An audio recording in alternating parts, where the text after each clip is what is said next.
Greetings, Earthlings, and other humans, sentient beings, clones, doppelgangers. I don't know who the hell you are, where you come from, but and animals. As you know, many people are sending me videos of their happy, contented animals listening to the sound of my voice on my podcast. They're so in love with me because they realize innately that they are hearing, finally, after all these centuries, the voice of sanity piercing this realm of unified bullshit. Oh, you see,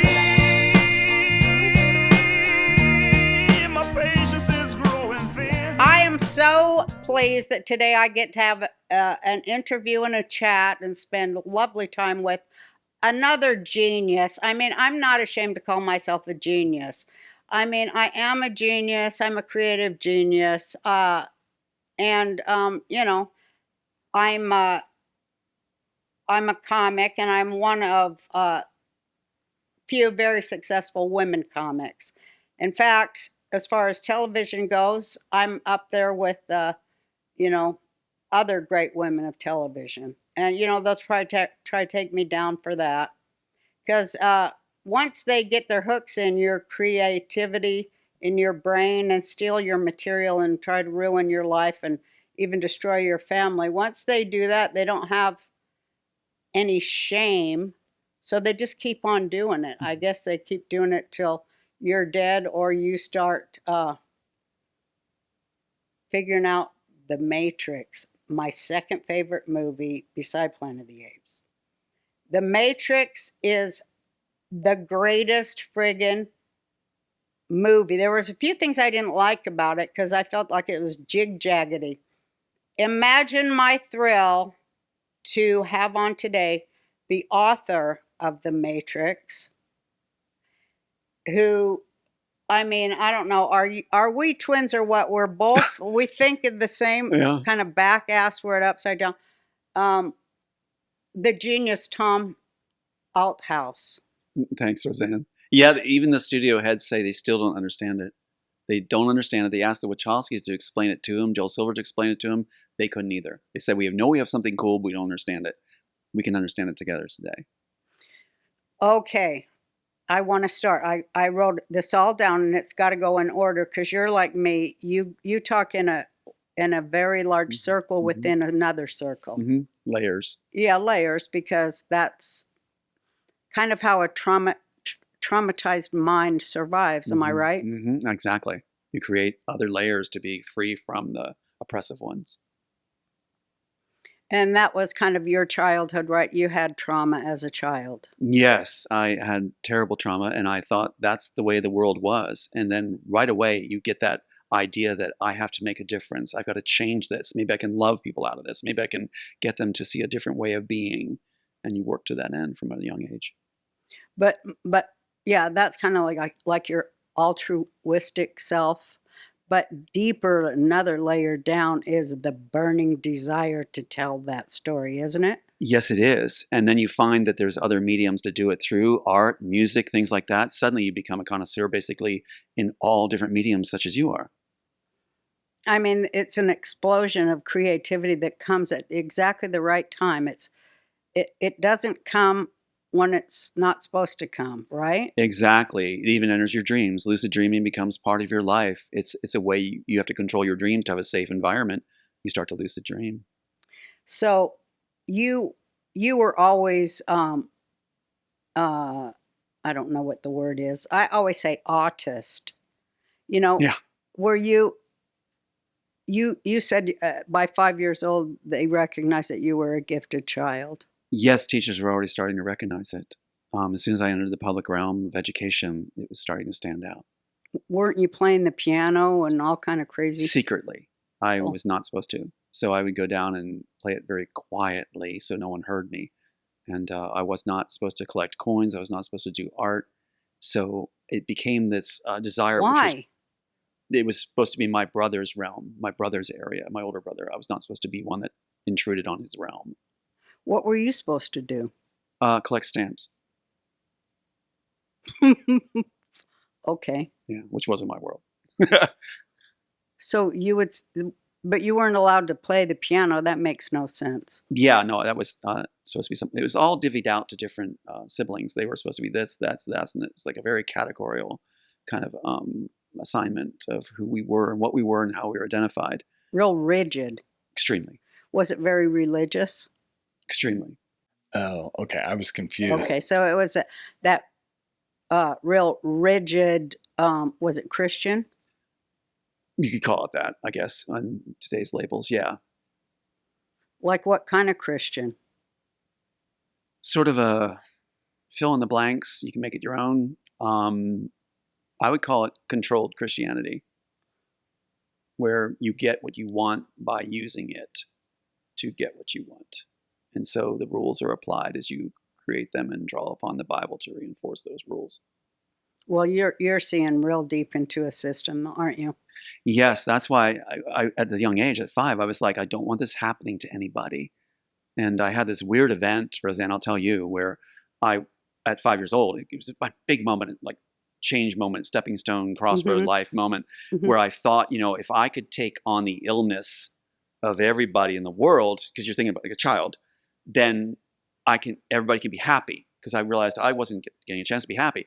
So chores were the only time I got to play. Chores, making bowls into boats, sinking them, things like that was my, making that like Cinderella. So I thought, maybe that's the answer. If I take the sickness on myself. That night I got a fever and I was overjoyed thinking that people were going to be happy. So that set the stage for, you have to have that background to approach a matrix work. Very different, like you said, very different. Well, Ma, there's a COVID-19 spike. I'm reading my notes here with 1.2 million new cases reported daily. Then the WHO, the World Health Organization, we love them.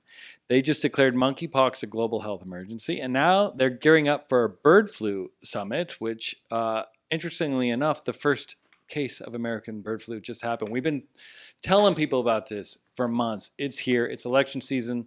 Debates are happening tonight, so you need to prepare yourself because they're probably going to release another pandemic so they can go to mail-in voting and steal the election from Trump because they hate America and they're all evil communists. But anyway, I'll let you tell the people more and the important stuff like where to go and what this thing is. Yeah, well, here's the good news.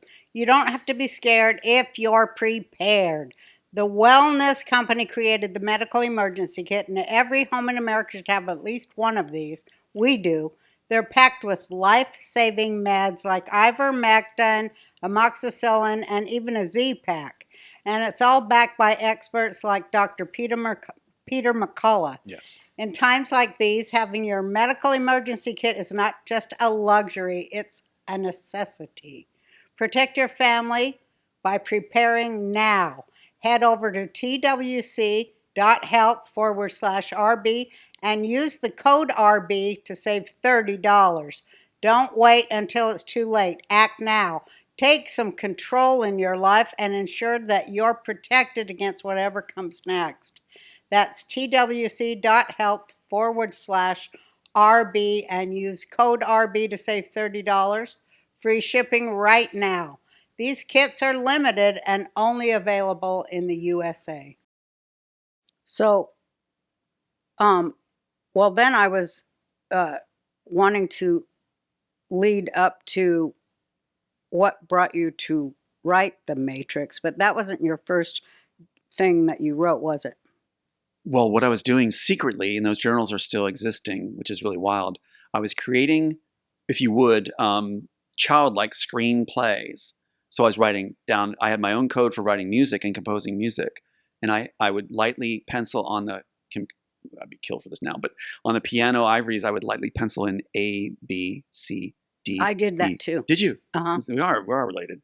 So, yeah. And so I composed on papers, that kind of thing, right? And I even had that bell tone toy where you hit it with little sticks and created on that. And so then writings, I came up with these different writings as I learned more to write. It compelled me to want to learn more. And so I could record these different stories and different ideas, inventions, things like that at a young age. Because since I wasn't playing, I turned it to creating and inventing. Did stories just pour out of you? Couldn't stop it. I could not turn the mind off. Couldn't turn it off. And if you probably realize this too, that if you're not recording it somehow, You You f- forget it. Yeah, and you feel like you're going to explode. I recognized that at my one child. I knew that he had to be able to way to express himself. He had the same thing I had, you have. Yeah, it's a beyond a compulsion and It's an beyond. obsession, Beyond. right? It is driven. So, and did you always know that you were made like that? Yes, always knew. And I got chastised for it. Yeah. So that's what made it even hit home farther, Yeah. is that if I'm being beaten because I'm being told I'm too perfect, it doesn't add up. But the thing was, maybe Your I mom have thought you were too good looking, right? she said I look like a doll. Yeah. Because you picture me as a young boy. I had the blue eyes, the dimple, the big smile flashing all the time. That's why different parties would gravitate towards me. And I even had one woman got in a tug of war with my dad, trying to pull me and saying I was her child at one point. I don't know what was all behind that, but things like that would happen. Yeah, people don't know that other weirdos and freaks are triggered by just seeing a kid. Exactly. The visuals are very strong, I Mhm. think, in their heart and mind. It's Mhm. something that's like honey to the It's fly. prey, Yeah. right? Yeah. So, okay, so I'm getting to now you're going to a Christian college. I love that it's called Messiah Christian College. And that's where? That's in Grantham, Pennsylvania. And that's where the wool starts to come off the eyes on the outer world. I knew about the home life, if you can call it a home life. I called it a downbringing rather than upbringing. But the thing is that when I got to college and things like that, I got to see what the world was really functioning as and the hypocrisy that was rank throughout these, especially religious institutions. Right. I mean, there was a real quick nutshell. I was on the soccer team and we were like state champions. And this one gentleman, just how I talk, he had raped this one poor woman at this college, Messiah College. And you can imagine what they did. They gave her counseling and said she has to forgive him and Of not let course. anybody know. And he was playing the next day on the team. Yeah. And that let me know right away, changes need to happen. Maybe we can whisper through art. You were so good that you stuck out, and Pat Robertson heard about your talent, and because he kind of recruited people for his network, which was CBN, right? That's correct. Christian Broadcasting Network. Which I watch all the time, because he does. I think it's gone now. It's TBN now or something. I don't know what it's called now.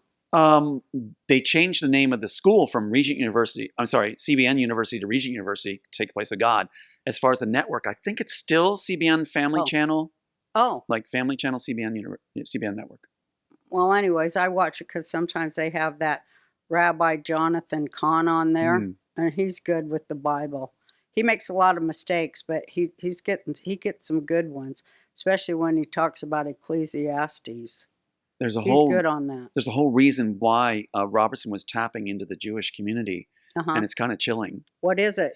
So we'd all die, and they'd get a payoff for You're onto everything the they're track. invested in. The agenda. They're all invested in nuclear weapons The going rapture, off in Israel. right? Yes. Yeah, everything's yes, about that. and yes, all yeses around. The agenda was to garner and get rabbis and others to encourage Jewish young people to return to Israel so they can be used as fodder in a war to start an Armageddon. That would accelerate what they call the return of Christ, which they were going to simulate. That's a mouthful.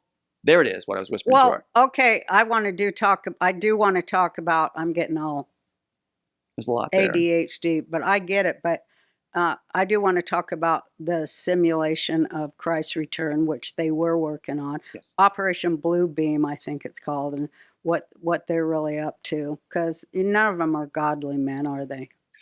Zero. In fact, Pat Robertson himself said in his Pat Robertson's perspective that he felt the evangelicals, which was his power base, were one of the dumbest demographics on the planet. So he's milking them. He's milking them for finance, support, and he'll use anybody. If you have shoemakers and they were apparently having influence, he would have been catering to the shoemakers. It's a grift. It is, totally 100%. But what I like is that he was grooming you to be the face of, what was it? The Christian Coalition. So Ralph Reed took my place, but I was being groomed. He looks just like your Ralph Reed. They want in a the way. blue eyes, dimples, smile, and the whole concept, Roseanne, was that the face Robertson could work from behind, right? You'd be on set, I'd be on the Summer Club with him, and he'd be working with the face being what would draw people in. And he specifically mentioned women. He said that women would look at me, and if I got caught in the news for doing something wrong for Robertson, they're supposed to say, quote, yes, he did wrong, but he's such a nice guy. You excuse Yeah, they it. were getting mind-controlled women to be really subservient. That was his target audience, women. Yeah. Well, it always is. That's who has the money. That's exactly the old what he women, showed. They're widows. Exactly. They don't got no kids, or their kids can't stand them. Women are supposed to tell the men to write the check to Robertson. Yeah. That's how the world really works, huh? Boy bands are like that for young girls. They're the bait. Yeah. Yes, But then the bait has its, shall we say, management team, PR folk that are some of the lowest life people in the world that abuse children sexually. Am I right? Yeah, absolutely right. And one of the foibles, or one of the problems that Robertson faced, is the arrogance that ensues. Their whole organization, the different ones on top, are all very arrogant. They forget that those of us that are being used are very, very bright. Yeah. And they don't think that you see them. They don't. The arrogance cloaks that, blinds them. You know what Torah says?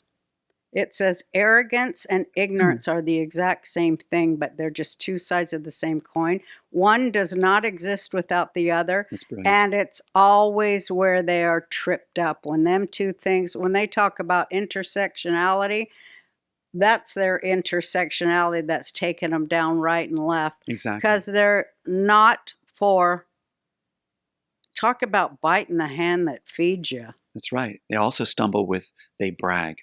One of the biggest things I've seen through these decades of doing this, like you have, is that they always end up bragging about what they got away with. Yeah, they can't hold themselves back. Can't. Every time. And that, they're doing that to writers that actually have a passion for serving their audience, then you're just feeding us material to catch you. So that's why it's coming around. It's demonic. It is demonic. So anyways, there you were working for Pat Robertson, and you're doing all that to be the face of Christian Coalition. I wanted to say that Ralph Reed, he came after me when I first went on the air. He said the Roseanne show was anti-family values. Sure he was. And that was before I even had any gay characters or anything. He said that, because I did a show about Darlene getting her period. Mm-hmm. And he took umbrage to that because, women, I guess, icky, stinky women. Well, that's Robertson's right where he comes from, his whole mentality, which filters down through his ranks. Think what he did on his program when he talked about a girl who had been raped, and he said it's her fault for dressing the way she did. He said that? He said that. He also said that a woman had called in saying that her husband was having an affair, and his response, basically paraphrased, was, well, you should have done more to entice him. It's your fault that he had the affair. That's his mentality. Yeah. Yeah. Amazing. Yeah. So you're working for him, and how long did it take you to figure out it's a boy pedo ring he's running over there? It took being on a trip with one of his top guys named Harry Sova, who's now at Liberty University. A communications professor, became a dean. Took me on the trip and told me all about, alone in the strip to Cherry Hill, Washington, Trailer Park in D.C., told me all about Robertson's sex ring, everything going on, and how we would rise if we're part of it. And if we try to make a wave, and if I say no, then I'm losing everything. Well, Ma, one of our most important sponsors, because it's important to both of us for different reasons. Like I always say, it's life insurance. I have 2 new kids. And, you've got to get life insurance. There's no excuse for it. If something happens to you, you got to make sure your family's protected. You have a different angle on life insurance. Well, I always say you've got to be real careful when you purchase life insurance, especially if you're like one of these ladies on the ID channel that's always killing their husbands with the antifreeze and the orange juice. And they always take out the wrong insurance policy at the wrong time. That's how they get caught. They think they're going to get rich by doing that to the old man. So this is not like that. No, you got to get this now at policygenius.com. We'll tell you more about them. But you go there, you sign up, get the life insurance policy on your husband now. And then in 10, 15 years, if he starts drinking bad he's Gatorade, still on your nerves, you don't look then as you can suspicious. take action, but you won't be suspect. Anyway, Well, hold on real quick. This company's friggin' awesome. First of all, they're 21st century. Is that what we're in now? They got digital tools marketing. It's not your mama's insurance company, but just so you know, you can actually get a policy that's $1 million of coverage for as little as $292 per year, not per month. Per year, you're paying $292. You might have $1 million worth of coverage. So tell the people more. This is a great company. We love them. They're great agents. Life insurance is no joke. it is no joke. Don't put off life insurance. Make it easy with Policy Genius. Okay, head to policygenius.com or click the link in the description to get your free life insurance quotes and see how much you can save. That's policygenius.com. And I'll have nothing in the end. And when he explained it all through, he gave me an example which blew my mind. He gave us the key to cracking the cabal. He said that a man named David Anderson was a pastor at Kempsville Presbyterian Church. Was a who, pastor? Pastor at Kempsville Presbyterian Church, where he was, out in Virginia Beach. He came forward to his congregation, this is Sova telling me on the trip, confessed to the entire congregation that he had had sexual relations with Pat Robertson and the president of his school, David Anderson. Right, David Anderson's confessing this. And so what happens is Robertson tries to cover it up by putting his top PR man, David Gyertson, in charge of covering it up, where he became the pastor and had sessions with the congregation to keep it quiet. That's why it came to bite me later, where they sent, when Sova approaches me, he says, you can't tell anyone. Robertson will destroy you if this gets out. That's also why they named Neo Thomas A. Anderson. It's about the guy who came forward, the pastor. When you say they made it, we're getting into that. Yeah, Wachowskis. I got it. Okay, but now you're getting off the... Well, I wanted to connect it. But yeah, I know you will, but I'm glad you put that in there for an asterisk. It's a teaser. It's a teaser, He's a writer. Yes, connect the dots, yeah. And he's one of the greatest. No, thanks. Okay, so I asked you what you majored in college, and you said... Communications and history with pre-law as a backup. And film also, right? Film also. That was in graduate school. I wanted to mix historic events and tell them accurately without glossing over, fluffing, or changing them like, not pants, but skirts in Braveheart. Actually do it the way it was historically done so people can immerse themselves into historic film. Yeah, because it's important to know your history, isn't it? Live it, breathe it, feel it. Yeah. Yes. So learn from it, grow from it, correct something once. Right. Right? That was the goal. That's what trauma keeps you from figuring out how to correct anything. That's right. Honesty becomes the bridge away from the horror. So you look at honesty and having others the opportunity. What a line. Yeah. Picking my jaw up from the floor. That was a good one. Yeah, it was honest. Now, this Christian coalition you were telling me, what was their goal? Their goal was to have a, believe it or not, one world order, and that Pat Robertson, quote, would no longer be the tail but the head and not a second-class citizen anymore, is what he was ingraining, and that it would have a one-world theocracy in the end where he would be the head of it. But wasn't it also to get Bush elected? He was the one that used the Christian coalition to get Bush in office and even gave like 100 of his pre-law or law students from Regent University became part of the Bush team. And the Law and Justice Center of Robertson's creation with Jay Sekulow became what Newsweek called Bush's dream team. So yeah, very much tied together. It's just mind-blowing. Now, this new world order that they wanted to bring, that don't really have all that much to do with Christianity as I understand it, does it? Christianity was simply to be a controlling factor for those outside the program that were not chosen. Basically, that's what it was. That's why I whispered through art. It was to be a control device to keep people in place and placate them that were not selected.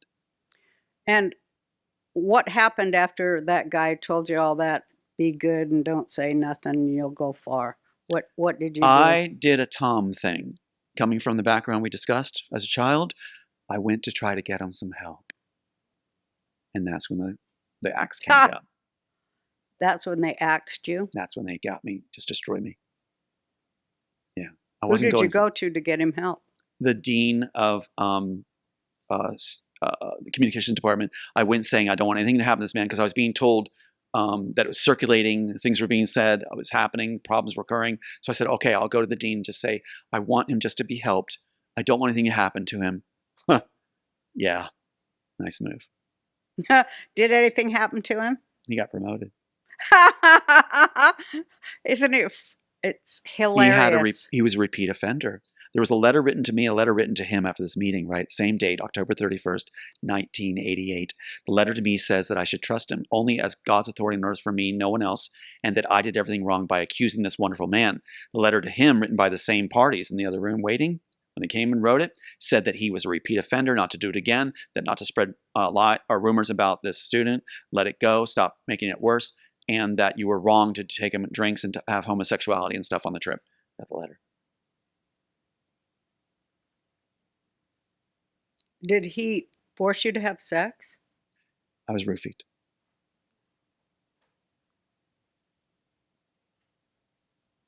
Yeah. Yeah. Oh, I didn't know that. Yeah. And I still remember. Did you wake up during? I couldn't really move. But I remember him at the refrigerator. He had the heater on, like didn't have the air conditioner. It was 90 some degree heat wave in Washington, D.C. at Cherry Hill Park. He said not to bring any money. He tried to offer alcohol. I didn't take it. And then I did drink the water, and that's where it hit. And then I realized what was going on. He got down to his briefs, which were these red Speedo kind of things. Remember, completely disgusting. He's like, an older man. And he went to the refrigerator and stood in front of the refrigerator after not keeping it super hot. And I was sweating. I was in my clothes. And he went to the refrigerator. I found out later he had masturbated into the milk carton and poured the milk in the next day into my bowl, and looked with red glistening eyes while I consumed the cereal and realized the taste was off and realized what he had done. And he's been promoted, and he's now at Cherry Falls University. Yeah. So I lost everything. And that's why Robertson was set out to make sure the screenplay, where I whispered everything through art, went to Hollywood companions through David Geyerson, the PR person who has studios or setups, offices out in Hollywood, works with Disney, Warner Brothers, Universal, and the rest. Okay, There's we're your getting sex there. ring. Yeah, it's a sex ring connections with Hollywood. Oh, good Lord. Okay. Now, laying all of that aside, because that's for the end, what they did to you and how they stole your work and got about 10 movies out of it. And more. 10 franchise movies. At least. At least. Yeah, you're right. And what they did was they utilized David Geyerson to make sure that two people I was supposed to trust, they always play the trust game, right? Yes. And so they got this couple named Judy and Ned Vankovich. And what's interesting, they don't even list it on their resume still. But at the time, they suddenly got from the East Coast, as you know, the West Coast, somehow they got the coveted positions in the story development departments of Disney and Universal Studios. How's that possible? She's a model manager. But the reason that was done through David Geyerson and Disney is they could then make me submit this work right here. When they called me and said, it's terrible what Robertson did to you, we're going to help you. Give us your screenplay. We'll make sure it gets in the hands. We just got hired by Disney and Universal. They took it and never contacted me again. But I have the original correspondence back and forth with them, enticing me to trust them to take it. What is that script? I don't know the story. I'll just cap it as a teaser. Yeah, just for teaser. I'll call it a teaser. So it's called The Immortals. Mm-hmm. Keep in mind, Warner Brothers still says, the head of Warner Brothers, Kate Chilton, says, the architect basically, that they don't copyright the Matrix title. They don't claim it. Sophia can have it. She didn't come up with it, but she can have it.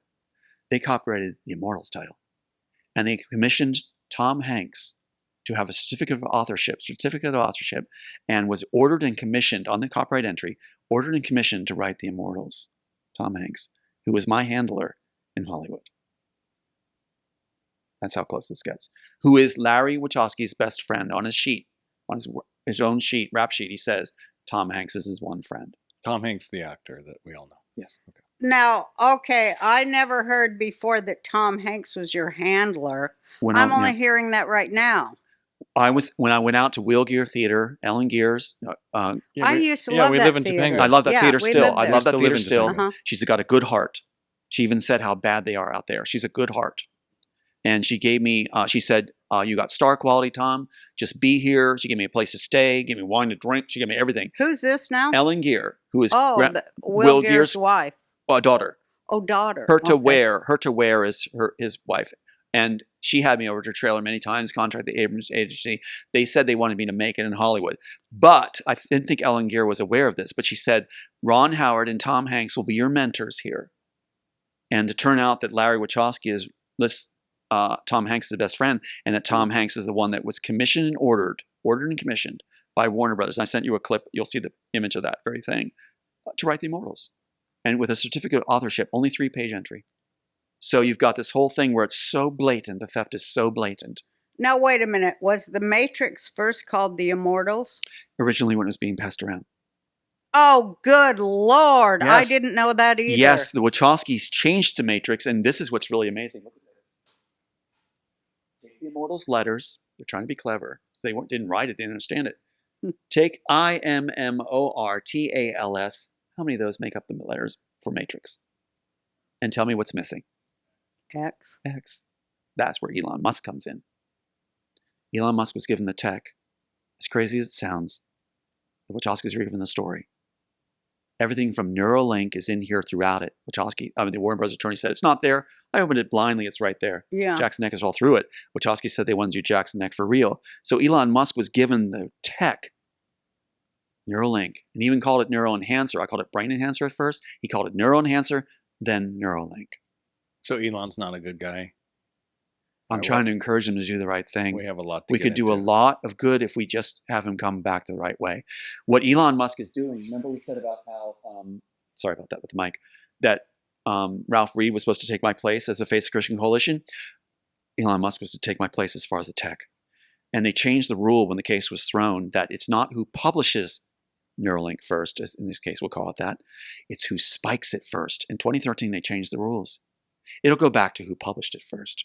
I published it first. You know, everybody thinks this war is about information, but it's about publishing rights, isn't it? This it is real very war. Spot on, drop. Right, because both you and I, Disney stole our lifetime's work. They did, both of us. Uh-huh. And their sex rings are rampant where? In Hollywood? Disney, yeah. And Florida. And Do we Florida. have to do an allegedly so we don't get sued? Allegedly. Yeah, just Allegedly. Thank you. I don't know any of this, by the way. I'm totally blind. Oh, okay. Well, isn't this wild?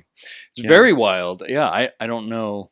See, I mean, you've talked about this publicly? Have they come after you? I've never been this relaxed to actually put it all together with somebody. You guys so gracious. So I don't mean that to blow smoke. I'm saying I feel very good to release it here, that the timing is right.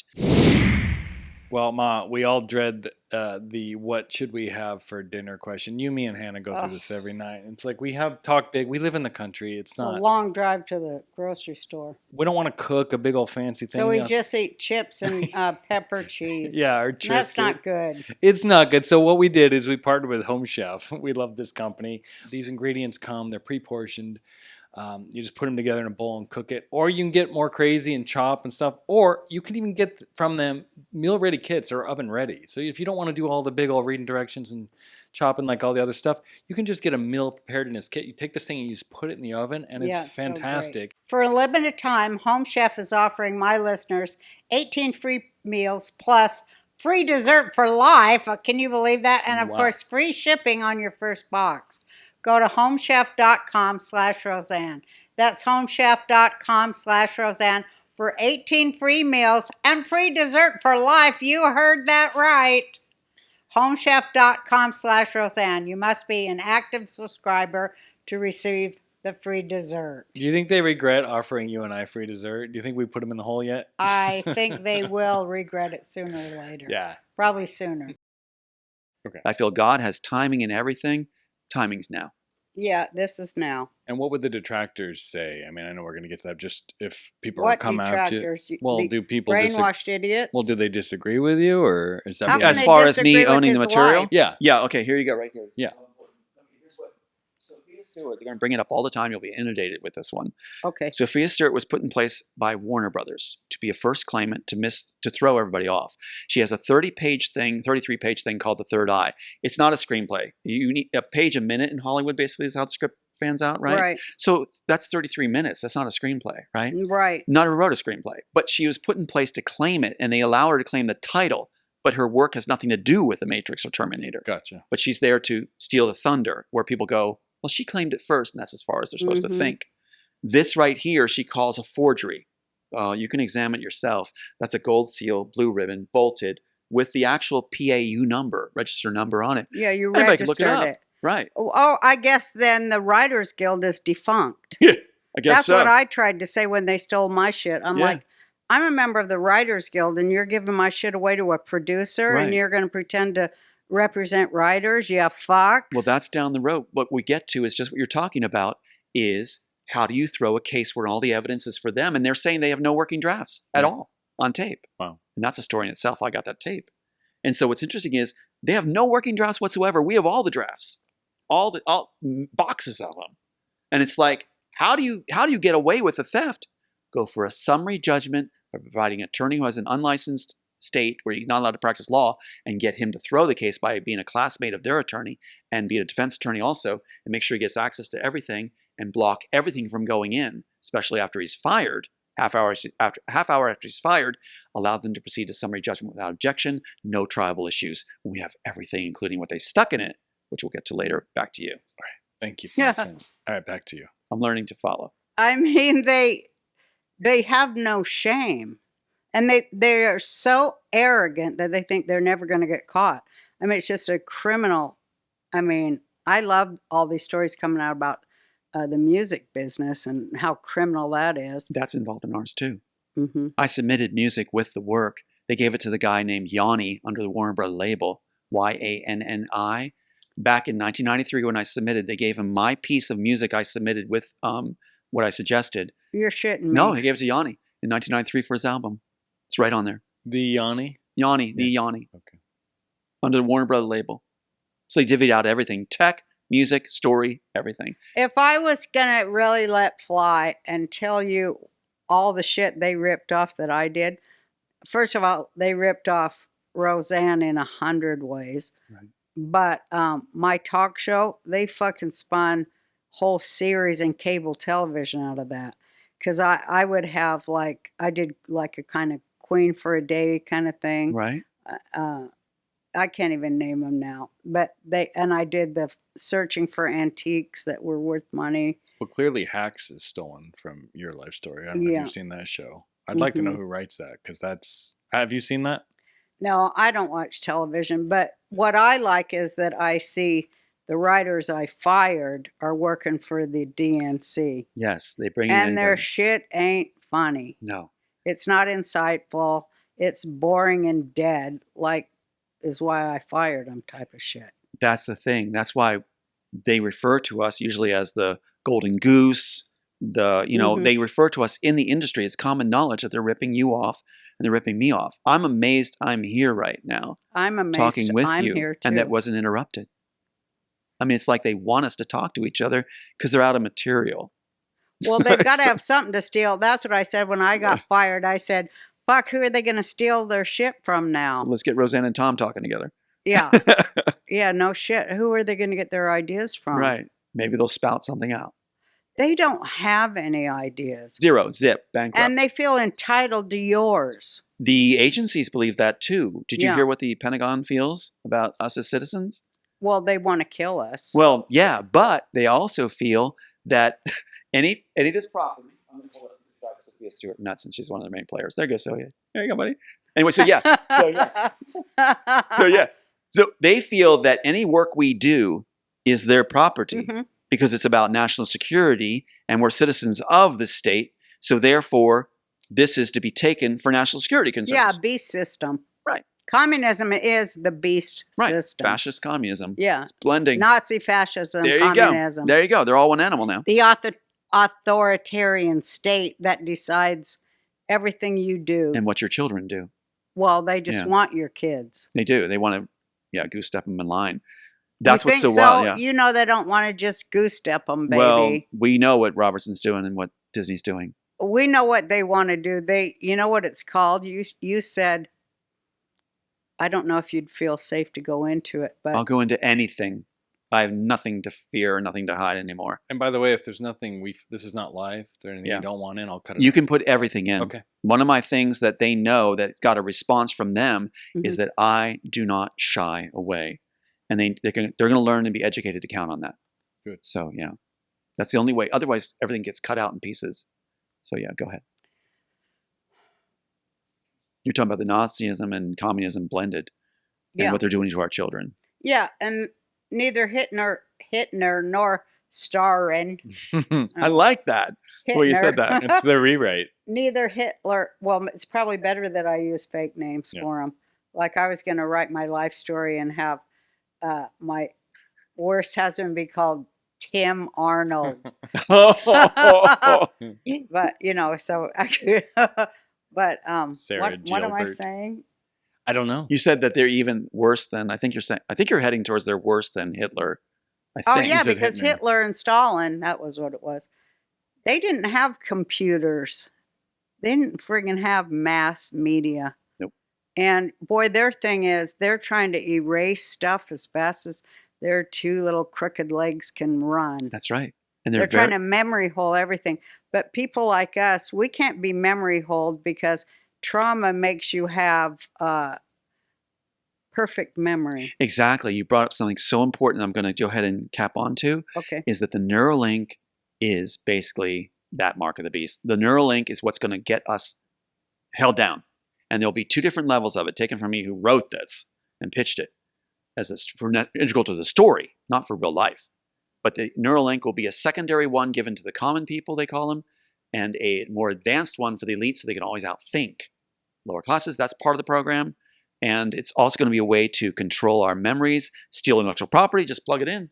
What you got? Say we're seizing it for your own benefit and welfare. We're concerned about your health. We're going to take it and you'll lose bodily functions, everything. You'll become dependent on it. And we'll just download what you have and also draw anything we want out, say for Jake. Anything out we want to pin on you, we can then convict you later. Think of Trump right now. Take Trump's Neuralink, take him in the gray area between dream and waking, whatever, and call that a pinpointed thing to take him down. Neuralink is going to be a nightmare, and you're going to see a movement of those that refuse to take it. Yeah, And that's going to be the big battleground. Those that refuse to take it will have natural thinking. And that's in here. In fact, the Trinity character says to Neo when he's testing to learn how to use Smith's memory, you talk about the original work, he says, how do you do this without your own memories anymore? She says, you think on what matters. And he says he's given a day to draw 3 memories from his enhancer to hold on to, because that's all he'll be able to manage really when he's taken from him. And he'll be given Smith's memories then to access everything, and he'll have to live with his feelings in darkness. Wow. The Neuralink. Neuralink is a bad thing for our society. And their character names are Neo and Trinity and stuff? In the original, it's actually different names. We can go into that then. Yeah. Now I'm thinking, well, my notes, I wanted you just to run this down for all the things I asked you as a big fan of the movie. Okay, so it comes after being totally busted down for leaving the whole Pat Robertson charade. That's right. Because you were brave enough to say, no, I can't do this. I didn't want to sell my soul. Yeah, if you want to put it that way, or sell my integrity. I wanted to be somebody that was, I heard the phrase one time, show me one good man, show me one good woman. And I took that to heart as a young child. I wanted to be that. Too. Yeah, I could see it. This is no accident. Go ahead. Yeah, you're like, no, I'm not going to make God mad at me. Right. I wanted to show him his children, thinking that way, his children can come through. That his children could be tested and prove themselves. Give us that opportunity. Don't send us down a trail just to revelations. Give us a chance to prove ourselves as your children. Give us a new chance. And I felt there would be like 70 years of peace if we came through and and towed that line properly. Was that the feeling you got? You said that that was the feeling or the mind state you were in when you totally got God's download of the matrix into your mind? Exactly. I went through an experience where I was in the center of the floor in my own bedroom, and this was all coming after I asked that question, asked that favor, asked that idea of, can we prove ourselves as your children? Because I wanted to know God is real. You know, I've done all the things I'm supposed to do in Sunday school, all that stuff. I wanted to know for real. Show me. You know, like Yeah. David throwing his hands on the altar, and so, or the holies of holies. And I'm like, so what happened was I felt lifted. Now, I wasn't physically leaving the carpet, but I felt lifted. It was an amazing feeling. And then, as an example, something came in my head. Like, I don't know if it was like a bad word or what, but it was like whatever it was done to show me came in my head, and the feeling went. Shoo. I was like, and then this thought came that I had to learn the discipline of having a pure mind, and that was before I'd be able to write. And I had to have compassion was the other caveat. I had to have compassion, and I thought, well, I have compassion more than anyone I know around me in my sphere. And it was like, no. It wasn't audible, but it was the feeling of words. And it was like, no, you need to actually have it embodied, a discipline of compassion, a trained discipline of feeling compassion. That was eye-opening. And so then weeping, I was crying at that point. I was like, show me the way. Show me how to be this. Show me how to do this. It was like suddenly a whole world opened up, right? Which fit that child that was hit so hard. And so I was like crying out saying, Lord, show me a way. Show me a way basically to Zion. Show me a way that we can be in your presence and close. If you're there, let us be in your presence. Let us prove ourselves. That night is when that thing happened. That night I went to bed. And I'm still thinking that visceral world of like, you know, just dreaming. And I heard, and I saw a little on my bedside where the Bible was, where I would open and try to find guidance at times. That's the vehicle I used at the time. And so the pages had turned, maybe a breeze in the room or something, and I put my finger on when it stopped on a little sliver of light that I thought was coming from the moon. And it said something like, the sons of Israel will ask the way to Zion, and I will show them the way, weeping ask the way to Zion, and I will show them the way and make a covenant with them forever. That's maybe badly paraphrased. That's what I remember. I didn't actually find it blindly opening. That's where it came to be, where I thought this right here, if I rendered it properly as I was given, would be a companion guidance to what was real, apart from what man did in 400 AD, rearranging everything in the scriptures. And it happened. Now everything's coming true.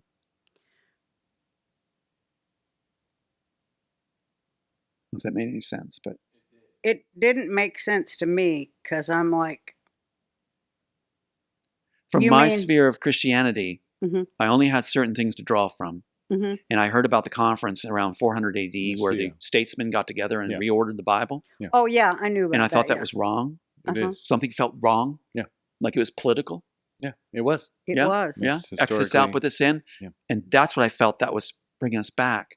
That this would show me, but it showed me a lot more than what I expected. Did you get the whole thought and picture of the movie in your mind at once? I'd watch it unfold and write the scene verbatim from what I was seeing and observing. So you channeled it. Channeled completely. Oh, that's what I was wondering. I was guided not to alter it. Okay. Yeah. You've written other things, right? This is yes. That's why I brought that other piece. Did you have this experience with everything you've written, or was this everything I write? Okay.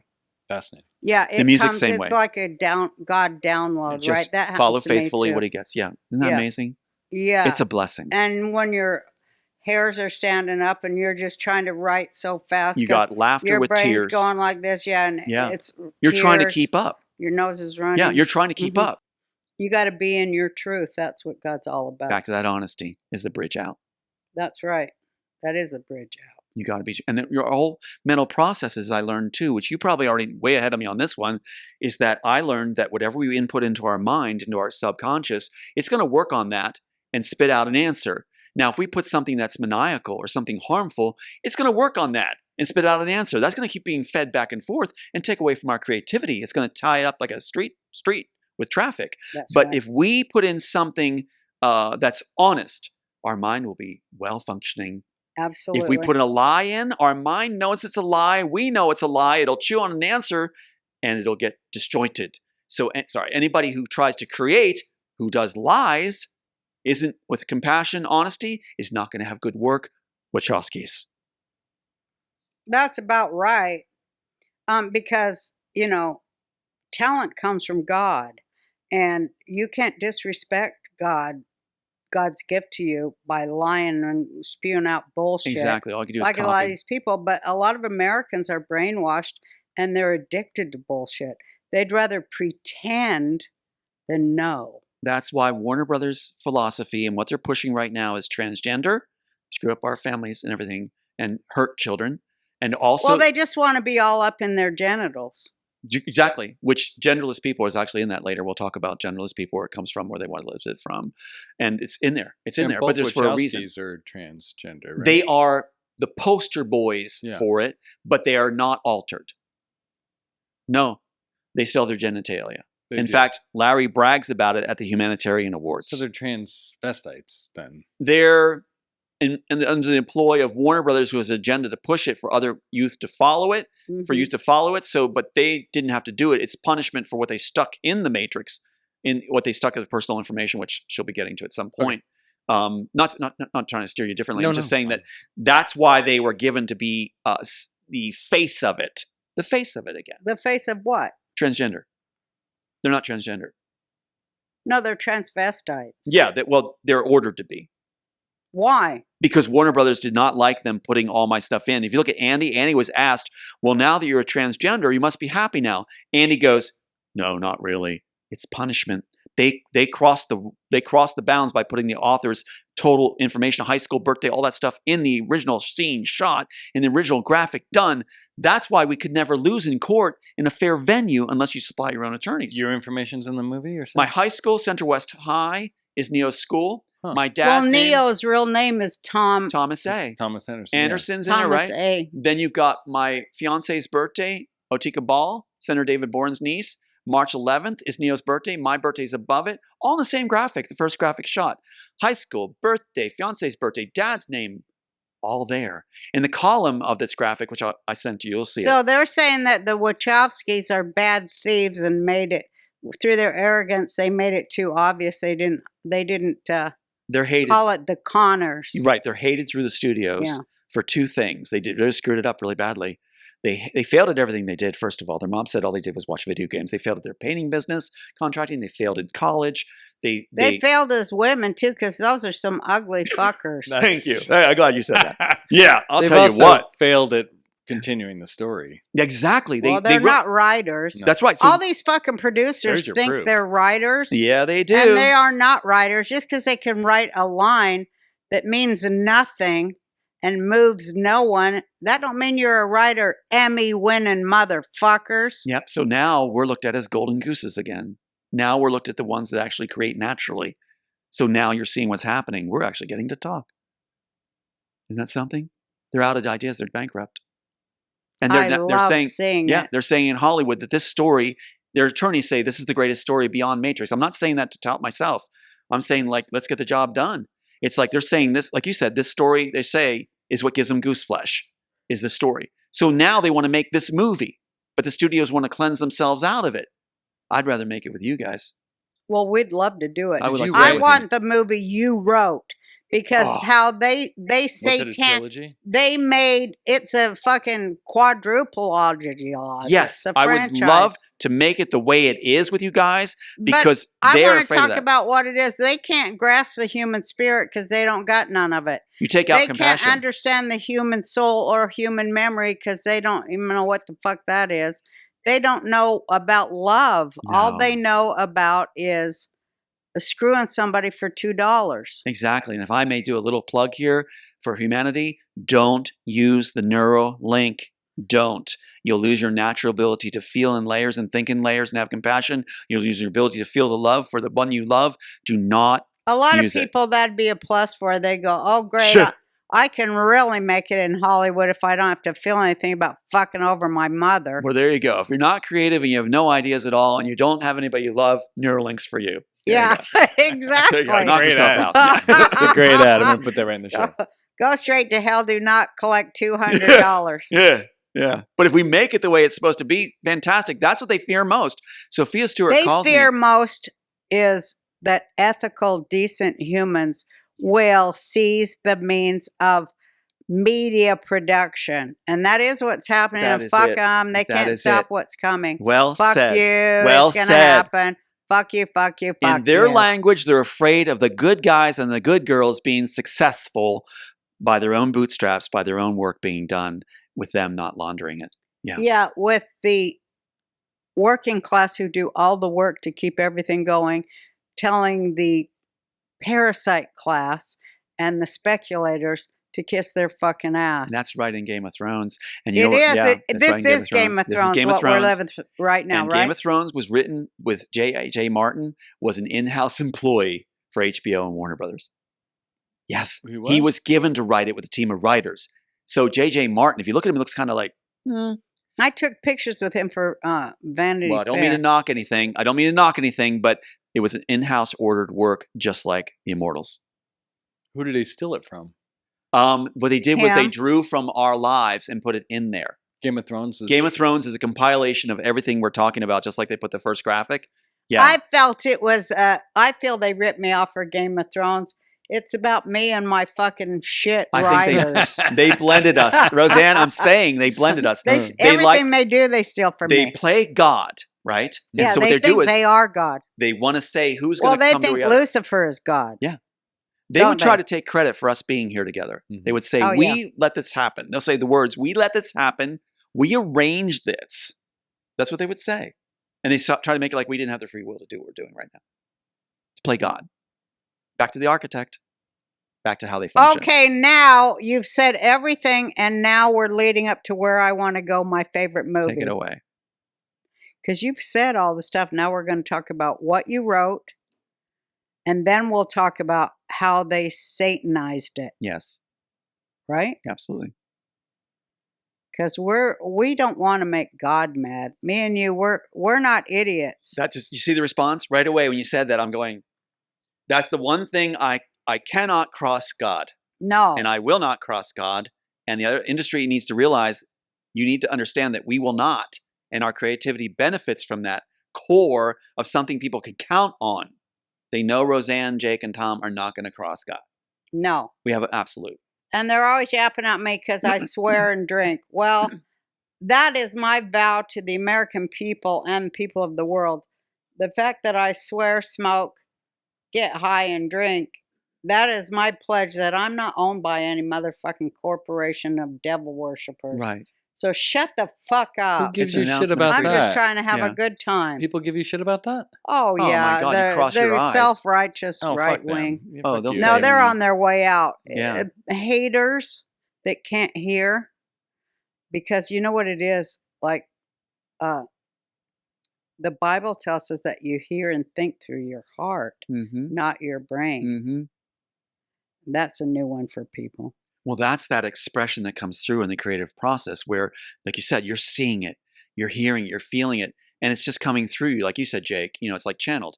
It really is. It is. It's like you're being allowed to be some kind of scribe in the presence of this beauty, and you're putting down something where you're the first to hear it, first to see it, which will be a service to humanity.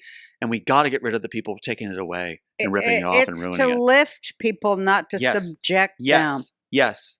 It's a blow against the empire of the devil. The greatest among us, they'll be the servant.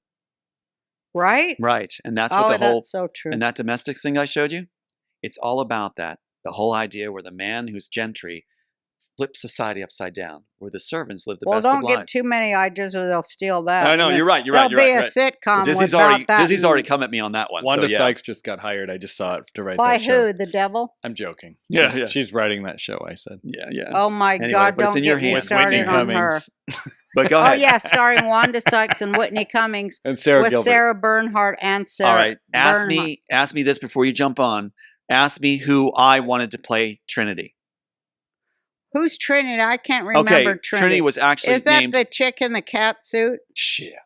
Which wasn't supposed to be dressed that way. If you're trying to be anonymous inside a program where agents don't notice you, why are you wearing spandex leather, whatever. Take I that don't away from know, me. but That's if one of the I best played parts. that part, did you want me to play that part? No, I was going to tell you who I wanted to. I want you Who? to be domestic. Can we guess? Oh. Can you give us a couple? No. Guess 3 guesses. All right, But but hold on. who? Wait, not no. what's her name? Not What year Lost. did you write it? Who? What's So, that? What year did you write it? I want to guess. Okay, this was in 1993. It was pitched. Okay. And who did you want to play Hold that on. Well, he part? wants to guess We're gonna first. guess. Julia Famous Roberts? actress. Who? Famous actress. Yes, famous actress married to another famous star. Gina Rollins? 1993. No, that's a good thought. Married to Mama a Cass? No, it's a woman married it's to it's a woman who's married to the Neo character, right? Who is I should read the description of what she read. Moss got to read. Kelly Preston. No, ready? I hope you guys approve the sense of Mhm. this. Yeah. Catherine Zeta-Jones. Oh, she would have Oh, been yeah, perfect. she would have You been know why? perfect. Classy, smart, everything. The description of her in the original work that Moss saw when they said there, like I got the fight choreographer guy was saying that it was on set. They're reading off a set. That was why there's a 20-foot rule, not within 20 feet of seeing the Immortals. And so the description was basically a brunette, whatever, that had the look that something I have to read it. Actually, I have to look it up and read it to you guys later.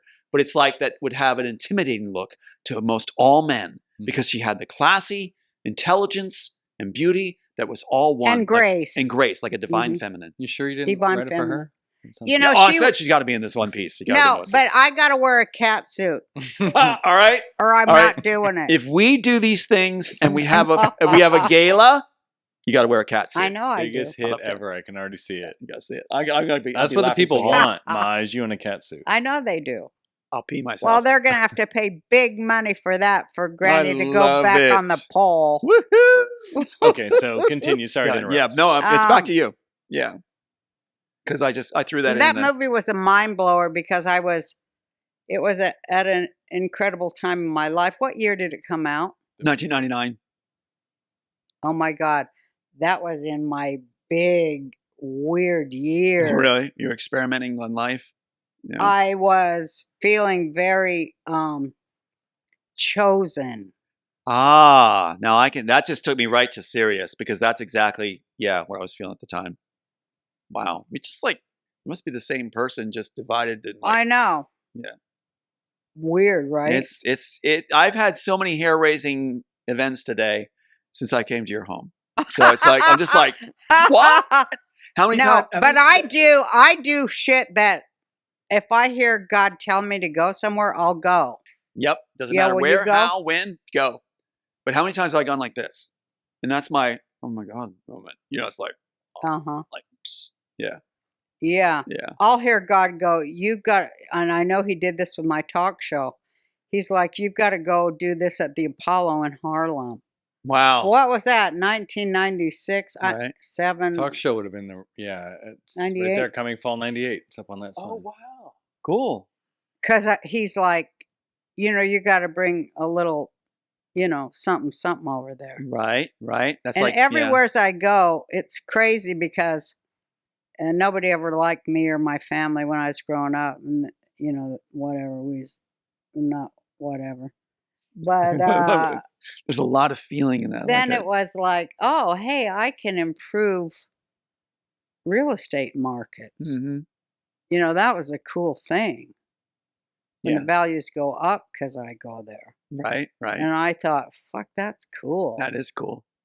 But anyways, I don't know it's what funny, I'm talking about. Oh, you dropped your But notes. let's go to the movie.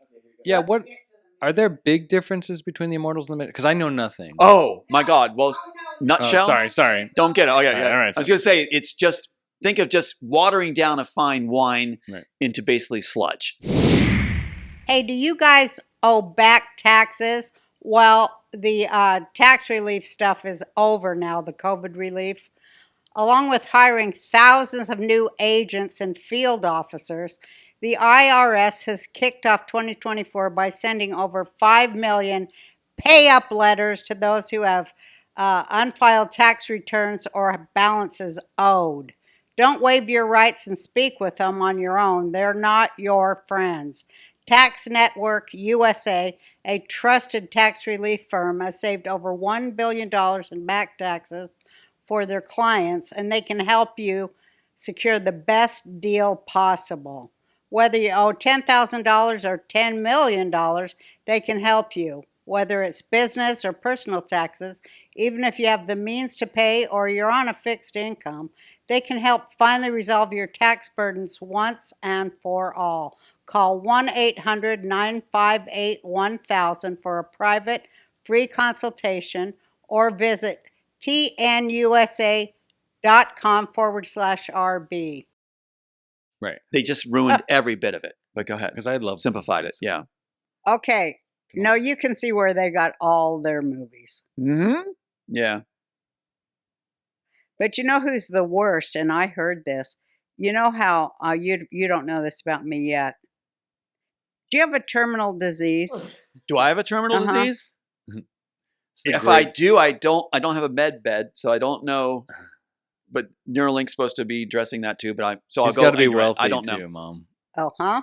Are you wealthy? She's asking for specific reasons. Oh, if I'm wealthy? Do you have more money than me? No, but Warner Brothers Oh. says I'm worth $1.2 billion. Their attorneys had the audacity to brag. If I get rights What back the to my fuck? work.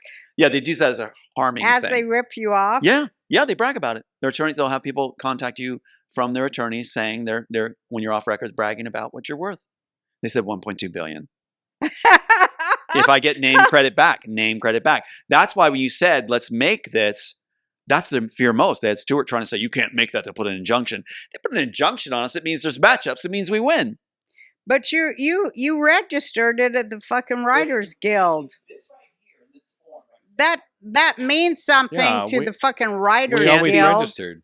These people right on Unless here. they're all bought off by fucking pedos too. You're right. Of course Should- they oh, are. they are. They or are. they changed Oh, I it know. enough. It's all a Yeah. pedo cult. Supervisor and director of the Copyright Office said this is beyond any any kind of debate. This is yours. Okay.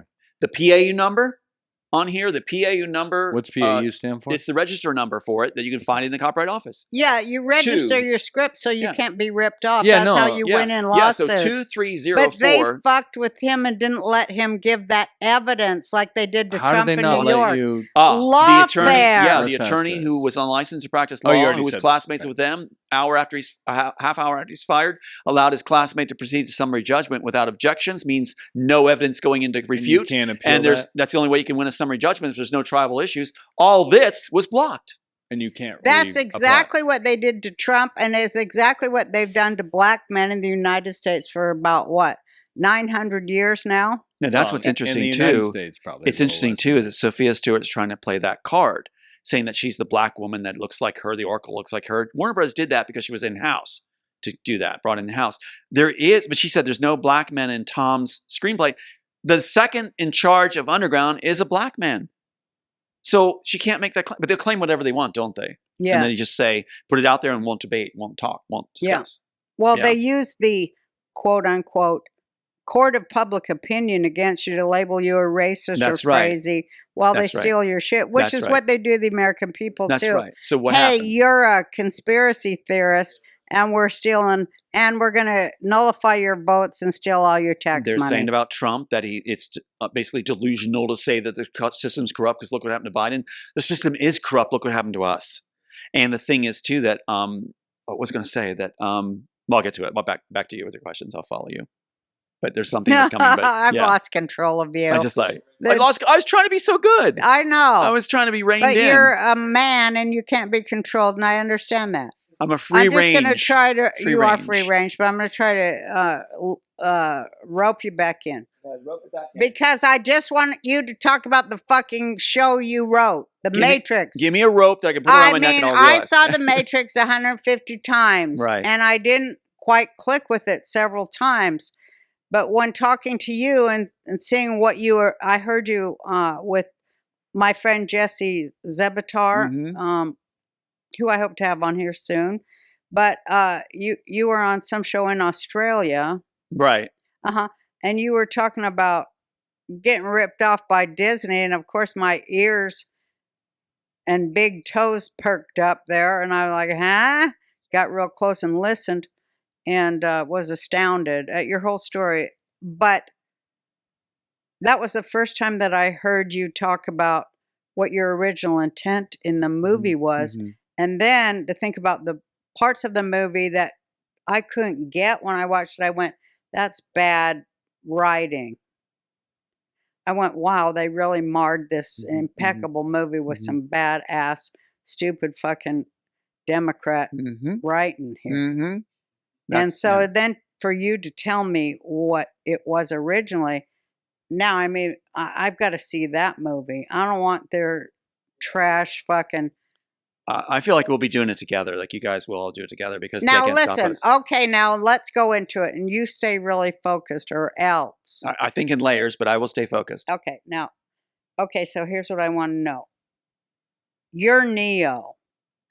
Yeah, Thomas A. Neo. I modeled it after myself, as young writers do, so they can flesh out their character and see how they're going to respond. So you model your first major work as a character off yourself.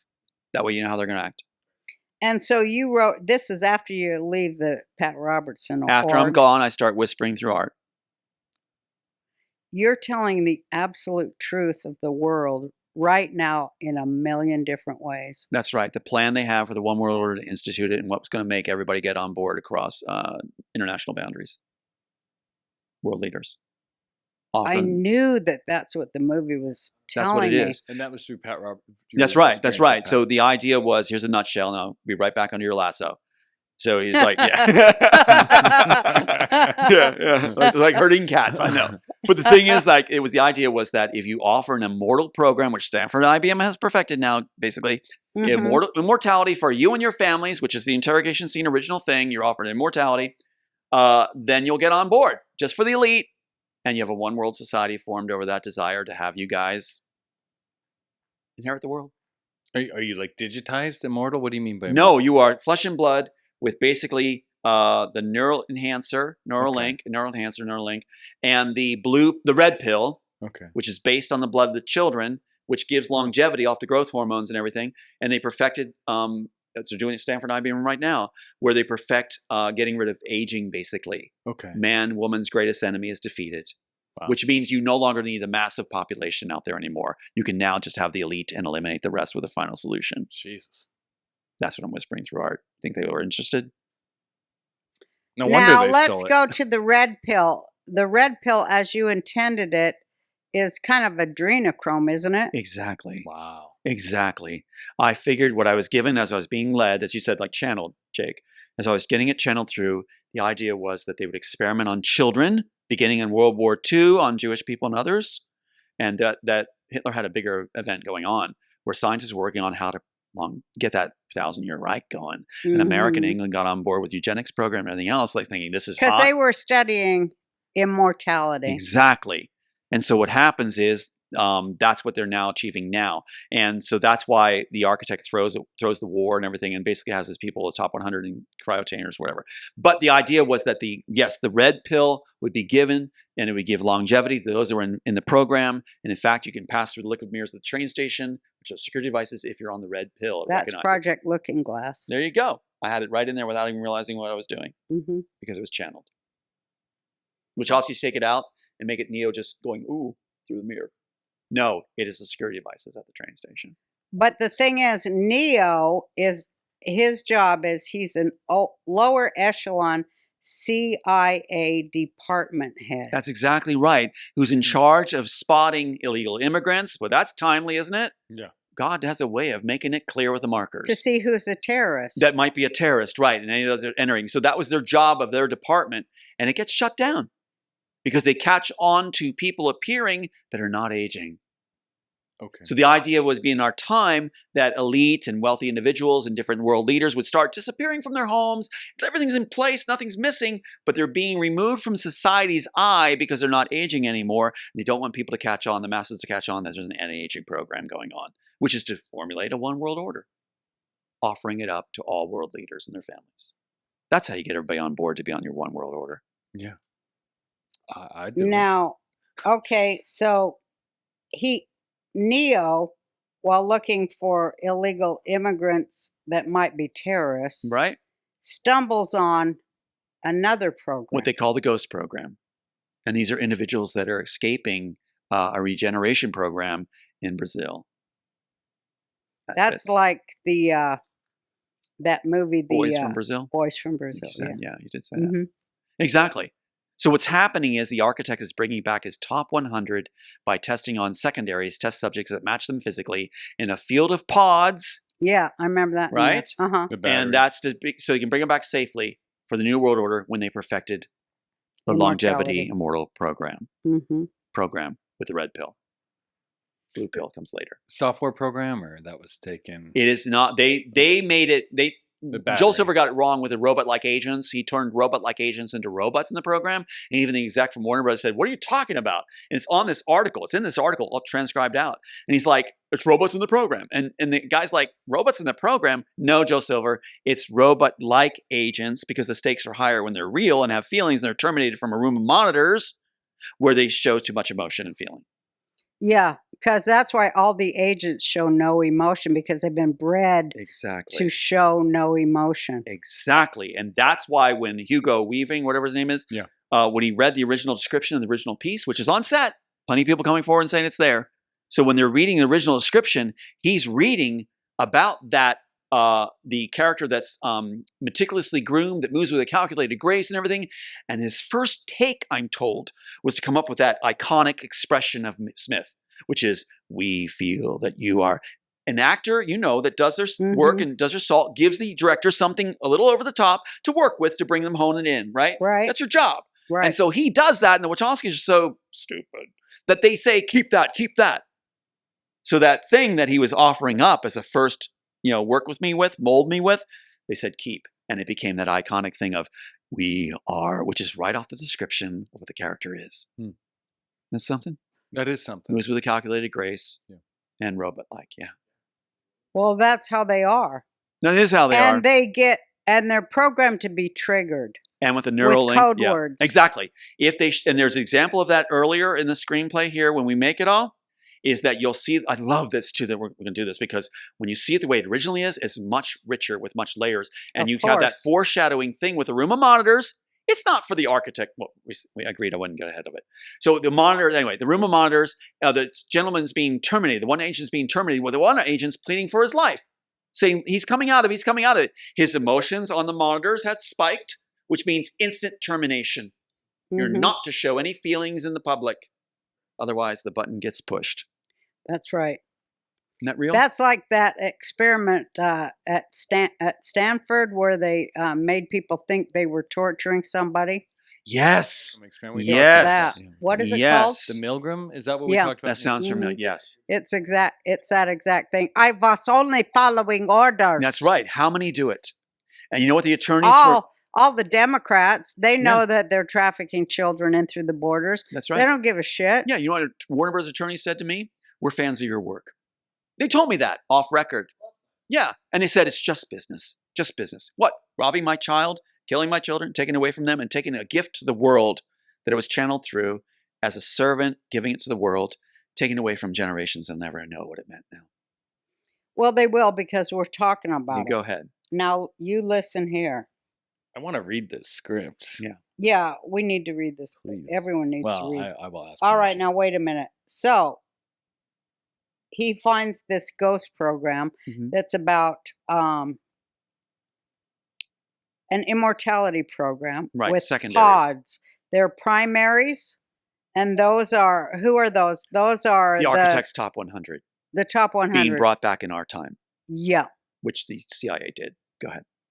And then there are secondaries, which are like kind of farmed for their organs. Physical. They're afterwards, after used up, they're used for that. That's the scene of him coming back in the pod, suffering, the tubes all on in the pods.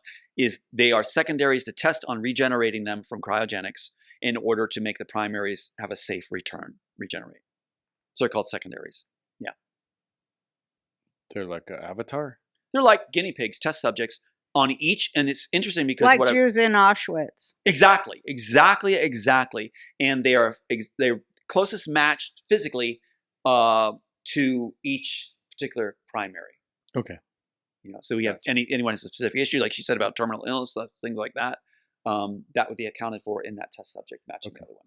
So it's kind of sad for you to see them equate the red pill with conservatism, right? It is heartbreaking. The red pill is based on the blood of the children. They had Sophia Stewart get on her own page after I said that in an interview and say, the red pill is based on blood of children and is a good pill. What, Sophia? But she was given to say that. She's part of Warner Brothers. And the red pill is obviously not a good pill. It's based on the blood of the children. And that's why Underground does a different one. Yeah. And what's the blue pill? The blue pill is a bootleg pill, not based on the blood of the children, created by Underground, by Morpheus and Underground and the rest of them, in order to have Neo or Thomas A, when he's cut from the program, Smith only offered the red one, take it to your family and you die. When he's cut from the program, the architect's done with him. That's when he ends up in Underground and they offer him the blue pill to finish the business in the program. To finish the business in the program. So he's offered the blue pill. So they're not offered at the same time. That's so Alice the in blue Wonderland. pill is a synthetic red pill without the blood. Without the children suffering, but has bad side effects. Apparently the blood of the children and growth hormones is a fast track to having that immortal program succeed. To having immortal. Exactly. And that could be why fetuses disappear and things like that. Well, it's even better than the Matrix. It's way better. Yeah. Now, it all kind of ties up into this architect. Yes. And his business, what he wants to do, totally syncs up with what Pat Robertson wanted to do, doesn't it? Exactly. Use the second coming in order to solve his problem. And what is his problem? If you're in an immortal program, what happens to your thinking and your mind? Eventually, it's going to atrophy like a muscle not being able to be used anymore. You're going to run out of things to stimulate you, they think. Right? And so what he needs is stimulation. That's why the agents in the beginning, in the original work and the Matrix, are stirring up trouble, going and doing these events to stimulate the architect's mind. It's also why the architect says he needs free will, but they don't expound on why he needs free will. The architect needs free will in order to have a lifetime of, well, not lifetime, but forever to be stimulated by having people have their needs met. The only condition in Western society, basically, to complete that equation of giving up our free will, we're conditioned, as I was in Sunday school, that if Christ returns, no bones about it, my free will is yours. The architect needs to be seen coming as Christ, the identical figures at the end, right? Needs to be seen as Christ. He purchases his agents, has the ambiguous oracle bring the people out of untainted humanity. That's why Zion is existing and allowed to exist by the architect for the right time when the oracle brings him out, for them to see him come back as Christ. Then he has stimulation forever, being worshipped by the rest of the world forever. Because he's the Antichrist. That's right, which causes the question. If the Antichrist only needs our free will in this story to balance the equation where his mind is forever stimulated, and he's happy with that, then he's probably the best candidate apart from Christ, because he'll ask for nothing more, just to be stimulated. That worst character in history, or to be, then can be benevolent, to keep having people worship him. That's the poison he needs taken care of, stimulation of the mind. Makes sense? Yeah, it's a false idol. So how do you balance the equation? Use Christianity's little phrase where one thing we give free will over to is the Christ. Therefore, the architect posing as him, as Robertson was planning to interview a false image, which Hollywood was on board for. And that's why the trumpets in the sky sounds, that's why the red sky turning red, and that's why he made that. Operation Bluebird. Exactly, and that's why he came up with the man-made mountain on his property to complete what Nostradamus said. What's Operation Bluebird? Please explain that to the audience. That was where they were either going to do the reappearance of Christ or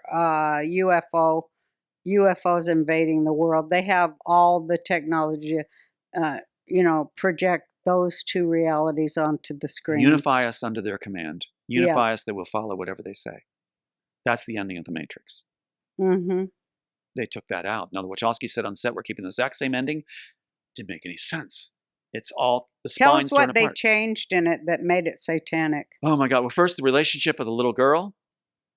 In Assassins, they took out the love relationship, the central sympathetic character. This is what they wrote down, or is in the articles, and also added more violence. And that's what they were allowed to do with this work, The Immortals, when they're given it finally. They call it the Science Project. When they're finally given this work, and keep in mind in 1995, they had an article saying, we failed as writers, we'll have to leave and pack our bags in Hollywood because we failed as writers. Unless we're given a project to direct, we're hoping given the Science Project. That's the Science Project.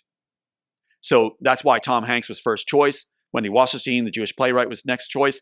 Wasn't the Wachowskis, but Joel Silver makes sure they get it. Now, what's interesting is that work is given to them. They take out the central sympathetic character, take out the love story with the wife and daughter, and they keep the same scenes, but the relationship's gone. So the scenes are watered, they ruin it. The little girl means nothing at the train station with the way they do it in the trilogy. And they say the little girl on their fan page is just a subplot. That's what they say. That's it. Little girl's just a subplot. The little girl is the author trying to reunite with his children that were taken away by Pat Robertson reprogrammed. That's what it was written for. And that little girl at the end is hugging Neo and pointing to the sun, which represents Christ on the hill. The identical figure facing off. The Wachowskis did us a service because they didn't understand it. They said to everybody argued on set, blow up the Matrix, blow up the Matrix. They argued back, we're keeping the same ending. Same ending of what, Wachowskis? And why is there an argument if there's a published script right there? Why is there debate? Especially with $1 million in union wages at stake. You know what a film set's like. You don't diddy around. You don't have debates on how to end it. You got a script in hand. Okay, so now you Sorry, I got lose passionate the about that. case. That case is thrown. I want to make sure that's known because Yeah, they keep it's saying he thrown. lost his case. They strong-armed everything. Yeah. They had Yeah. their way. It doesn't matter Yeah. what the law is. We'll win They'll- in the future just by making the film. Yeah. Good. It's proven And it's then it. your two sons were murdered. Murdered in a message way to make sure I knew what it meant. And they said that. They What said, did it mean? the first was a Masonic death. And that's because they had recruited me into the Masons. So Who- after I wrote who did that? CIA, they had different operatives on Maui, and one's named Lauren Holmberg. And what's interesting is they like Wait, people who think outside the box, Your right? children really died? They're murdered, Oh, I didn't. except for He one. lost two sons. There's a to reason murder. the one's Sorry to hear that. alive. Wait a minute. Let's not get ahead go here ahead. because I want this to really. Okay, so CIA operative Lauren Holmberg recruited How me from did you Masons. get recruited to the CIA? I did America's Most Wanted. The Walsh gave me a dinner after I did their season premiere when I was did at a Robertson's show group. about him last week. Yeah, well, I was at his season premiere of America's Most Wanted. It was their #1 show in 1988. Yeah. October 1988. I played Robert D. Witt. At the dinner, the FBI heads and Walsh gave me a card that said, please extend every courtesy to Tom Althouse. I was being courted by the religious right, by the agencies. They're all in bed together. And Walsh was part of it. I know. So what happened was and that card works. It works. I know. Not a funny event where it showed it worked. Anyway, we'll get off track. But the thing is that the death No, of... you're getting off track of off track. Oh, sorry. Okay. Well, there's so many layers to it. It's I so know. cool that I think people should know. But you But were the saying about Death of the CIA, Sons. How'd you get? CIA recruiting Uh-huh. me? Masons was the way they did it. How? At Maui, there's a Masons chapter on Maui. I was invited by a guy named Lauren Holmberg. There's 12 families on Maui that are operative families. And so Okay. he brought me in and said, you can blow your mind on what you learn and what you know. You're one of the elite now. The caveat was don't try to make a difference. We're fascinated by your story. Don't try to make a difference. Right? And so he said that he was operative in Africa. He's writing a book about how, he had sex with different dignitaries' wives. Like that's some kind of feather in the cap. And that there's piles of arms and legs. He went on, very descriptive. He said that you'll be one of the elite now. But what's interesting is my son, I was then being blackballed out of the Masons after they were done throwing the case.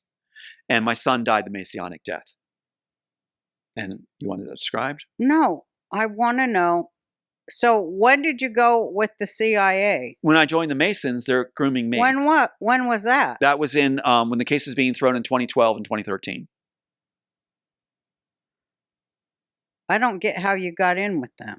They had approached me beforehand with the agency. FBI and CIA are the same animal, right? Right. And so when FBI approached me, CIA's approached me at the same time. And they said that... Was that because you went to the law about Pat Robertson or because you before lost that, the case? Before that, Oh, because they're in bed with Pat Robertson. He handles that demographic. They each have a slice of the different population of the world. And Robertson's, I guess, you just made me think of it for the first time. Robertson was probably told he's going to do the evangelicals. Maybe that's why he put them down, because he had to take care of that aspect, that demographic, right, for his power base. And so what happened was with the CIA, I was actually recruited by Robertson's group, and I was also brought in by the Air Force and given testing. They said I could do anything, that I aced everything, and they wanted me to do Air Force intelligence. okay. Yeah, that's the thing. And that's when Okay. they told me at that session, when the commanding officer, or whatever, in charge, would give me my scores back and saying that, he also threw in this, which I think was kind of interesting. He said, you know, the thing about UFOs, it's real. It's all real. And that's back when? That's like 1988. He's telling me that. Yeah. So there you go. There's so much going on that we don't even. That's why I whispered through art. Think of me, if I tried to put all this into a piece, forget it. My brains are on the floor. If I am channeling this, there it is.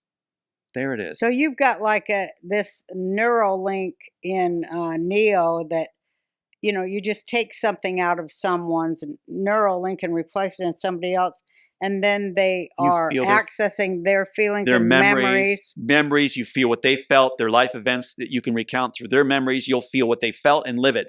The idea that I pitched was that in the future, there'll be a library of memories, and you can step into your ancestor's shoes, say your grandmother, and feel exactly what she felt without having to say a word. You'll live what she felt, or finest moments.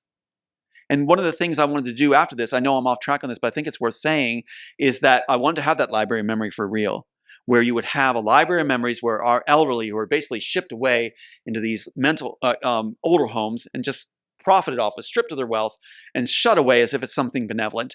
I would like to have a hall, a library of memories where you can plug in and live all these memories of all these beautiful people that didn't have to have their stories told. Now they will. And I want a little plaque that says their favorite saying, the thing that resonated most with them. Yeah, You know, something saved of humanity. Yes. God, they hate humanity, don't they? Yes, they do. Sneer at humanity. We're supposed to look at each other as competition only. And the thing is, like, my idea was... It's like rule of the psychopath. It is Hunger Games. It is psychopath. And it's in our Pentagon and everywhere else. And they think of us, like we said earlier, as assets. We're assets. Anything they can take anything from us, it doesn't. They echoed it in Iron Man 2, where Obadiah, I think it's Iron Man 2, Obadiah is saying to Tony Stark, he puts him on the paralyzing element, and he says, you think you own this because you created it? You think it's yours? That's what they think. Do you think they're saying that directly to you? They're saying it directly to us. It's not just to me. It's for a whole world to hear it in plain sight. Yeah, plain hearing. They're conditioning us to accept our role, and we're supposed to be servants to them. They can't outthink us. Why is a body governing over us if they can't outthink us? And we have a heart, and they don't. And we have souls, and they don't. That's why I love your grandmother idea, Council. So, yeah, grandmother council. So. Yeah, because that's how it was. Well, it's how it is in every tribal people, and especially in the Iroquois, which Benjamin Franklin studied the Iroquois Grandmother Council to create representational government. Did you know that? Yep, you told me that. Yeah. I think it's fantastic. And that's why I love the Cherokee Nation. That's how we got our Constitution. Yeah, I loved everything Cherokee, too. And which I think they were trying to form a league, like under Tecumseh or whatever, like a whole united confederation. Yeah, so, it's called the Tribal Council of 13 right. Grandmothers. So now I've taken you way off track, but I thought it was worth saying, but yeah. No, but it was great talking with you. We got to talk more. I think so too. But we're going to create something to shake some shit up. Oh, this is going to blow them away. And anything, I think ideas are going to flow. With us all talking together, it's going to be like other things completing. Yeah, because that was a while ago, and it's way different now. Can you make that note now? Because they're saying there's an injunction. That's the amazing thing. It's all coming. No, that's the beauty about the injunction threat. Yeah, tell me about that. She shut up after I said, go ahead. Yeah. Because if they put an injunction on us on this, that means it means matchups. Yeah. Mm-hmm. That means we get the billions they're bragging about. Mm-hmm. If they don't put an injunction on us, people are going to see exactly what it is. It wasn't he lost his case. It's they threw it and how bad the second theft was through the courts using it as a vehicle, second theft. Yeah. The court systems, are completely just part of the criminal cartel. Completely. And to rip off the little guy. Yeah. Can I ask you one favor too? Uh-huh. Since I have you so far off track, like I promised I wouldn't do. You don't have me off track. Good. Can you say hi to my mom? I hate to do it, but my mom loves you. What's her name? Patricia. If you say hi to Patricia, she's going to wet the floor. Well, I was so happy to hear you say that your mom, you and your mom's relationship was healed after a childhood of trauma. Solid. And that is so cool that you could get to that place with your mother. Yeah, that's why I want her to have this gift. Patricia, good for you to stand up and be a strong mother and watch over your kids and make what you did wrong right. Good for you, girl. I love you, and you got one hell of a smart son. Oh. Here's to you, baby. Just hope for me and you too. I'm just kidding. Asshole. My son's an asshole. He weighed I love you 10 guys. pounds. You know, he shouldn't make any jokes when I had Oh. hemorrhoids for 6 weeks on Oh. account of 2 hours of trying to push his big fat ass out. Well, one of the reasons I couldn't wait to get here is because your banter back and forth. What I saw on that show you sent me, I was like, oh my God. I forgot what I wrote you, but I was like, I'm in. So yeah, We so much enjoyed having you. thank you. Absolutely. yeah. I'm mind blown because, like I said, I'm totally in the dark on the story. I didn't know anything. I intentionally did that. I just wanted him to hear it out of your Yeah. mouth. Well, Are we like you leaving said, cool we can stuff work out? together on this stuff, and you'll know the ins and outs of everything before anybody else. Can I read that, or is that I don't wanna- Absolutely. Now, this one I can't Okay. bend up and stuff. No. But You I have digital copies of it. and you should keep that safer than just out. Well, this is for you guys. I'm bringing it out. Okay. So I can hold it because their big contention point is to try to or big point to try to throw is Forgery. yeah, and it's like yeah.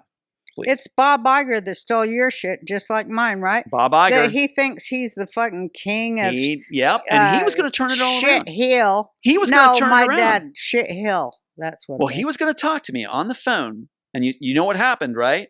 He was going to talk to me on the phone. We have it recorded. He was going to talk to me on the phone. I don't record, but it's like him. I did, and it's like because he's going to talk about restoring this stuff. And so then he gets fired the next day. And what else happens in the news? Disney does a lower echelon sting on pedophiles at the parks, about 100 of them, which I had just talked about in an interview. Because I went off that phone call, talking interview that Bob Iger's going to make right, and that about the sex rings and stuff. Next day, he's fired by Disney and pedophile sting on the lower ranks, not the upper and middle management. No. They're still doing it. They used me to cover up that pedophile I'm so sting. sorry. That whole thing where all those pedos at Disney got busted, they used me to cover up the news because the news is just about covering up the news. You were to be the face also then. We were both to be the face. We have that in common. Yeah, I was to be the face of an ignorant Trump voter.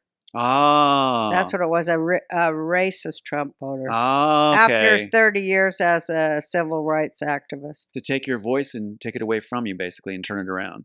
Yeah. That's why coming here, I was like, I'm going to speak what I'm given to say. And you guys are so gracious to allow me to do that. And I'll trust God. Then he'll put the words in. The Roseanne Barr podcast. We let Yeah, everyone talk. Yeah, bitches. Let's eat. So you see,